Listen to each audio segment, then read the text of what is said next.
Assalamualaikum dan salam sejahtera kepada para juri yang arif lagi bijaksana. Peribahasa beliau mengatakan, tak kenal maka tak cinta. Terlebih dahulu izinkan saya memperkenalkan diri.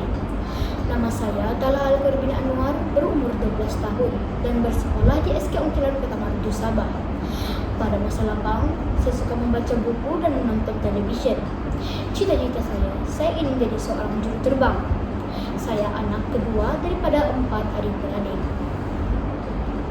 Pada hari ini, saya akan kongsikan sebuah buku yang bertajuk Papa Berhentilah Merokok yang diterbitkan oleh Dewan Bahasa dan Pustaka di Kuala Lumpur pada tahun 2022. Ilustrator buku ini ialah Encik Arif Rafat Osman. Ilustrasi dan kandungan buku juga disampaikan dalam gambar komik dan berwarna. Buku Papa Berhentilah Merokok setebal 48 halaman yang ditulis oleh 7 orang pengarang berpengalaman dalam bidang kawalan tembakau dan pencegahan rokok. Buku Papa Berhentilah Merokok mengisahkan Amin, seorang murid tahun 5 yang amat menyayangi keluarganya. Kehidupannya cukup sempurna karena dikelilingi oleh keluarga yang tersayang, guru-guru yang prihatin, dan rekan-rekan yang baik hati. Disangka panas hingga ke petang, rupanya hujan di tengah hari. Adik Amin yang berusia 4 tahun dimasukkan ke rumah sakit akibat serangan akut penyakit asma. Amin sadar bahwa situasi itu amat serius. Dokter mengatakan jika keadaan berterusan, kemungkinan besar berlaku risiko jangkitan paru-paru. Paru-paru kanak-kanak sangat sensitif terhadap persekitaran. Habuk, asap rokok, dan pencemaran alam boleh menyebabkan keredaman terhadap paru-paru. Ayah Amin seorang perokok tegar selama 20 tahun dan tak syak lagi lah asap rokoklah punca utama yang dialami oleh anaknya. Ada apa dengan sebatang rokok? Mengapa rokok sangat berbahaya?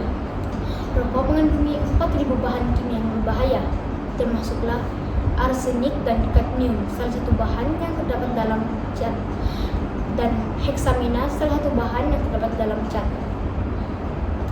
Laman Web Pertubuhan Kesehatan Seluruh Dunia WHO mengatakan lebih daripada 7 juta kematian berpunca daripada merokok. Rokok juga adalah punca utama yang menyebabkan terjadinya kanser. Rokok juga memberikan kesan buruk terhadap alam sekitar. Kita tentunya merasa amat sedih apabila salah satu ahli keluarga kita jatuh sakit akibat tabiat merokok orang di sekeliling kita. Jika ada ahli keluarga yang merokok, kita boleh memainkan peranan untuk membantu mereka berhenti merokok dengan memberikan sokongan moral, meminta pertolongan daripada pakar berhenti merokok, dan perokok harus mempunyai azam yang tinggi untuk berhenti merokok. Rokok adalah satu ketagihan yang sulit untuk ditangani.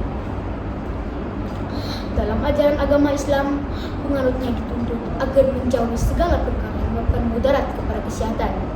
Hal ini karena kita memerlukan tubuh yang kuat untuk belajar, bekerja, dan beribadah. Hukum merokok bagi orang Islam telah difatwakan sebagai haram.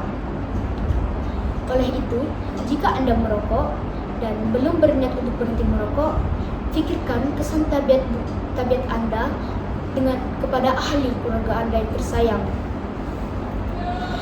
Jauhi rokok, jangan mudah terpedaya, dan jangan terperangkap dalam tabiat merokok.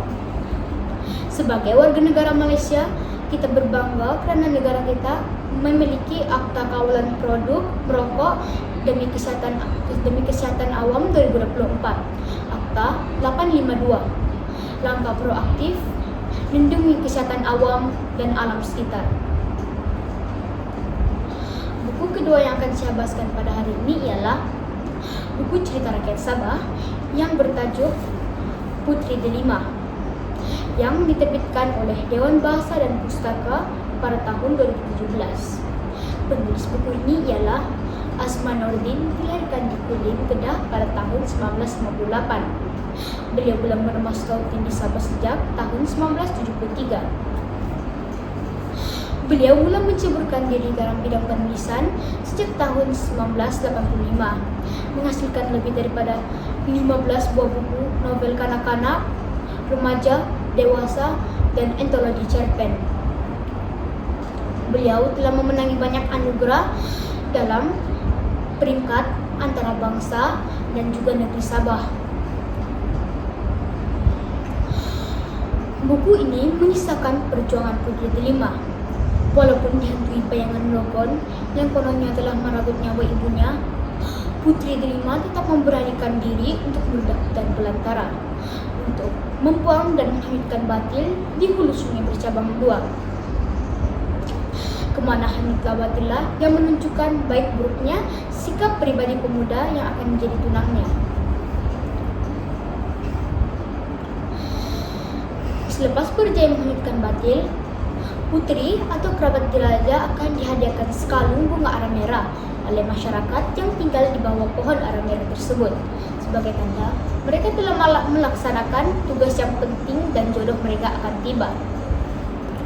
Perjuangan Putri Delima meredah hutan belantara menunjukkan sikap keberanian seorang putri berketurunan Bajau yang terkenal. Putri Delima berhasil kembali ke istana dan berjumpa dengan tunangnya. Novel yang dihasilkan turut menyelipkan dialek tempatan seperti Sulap, Payau, dan Rogon. Dialek ini jarang digunakan dalam percakapan seharian oleh generasi sekarang.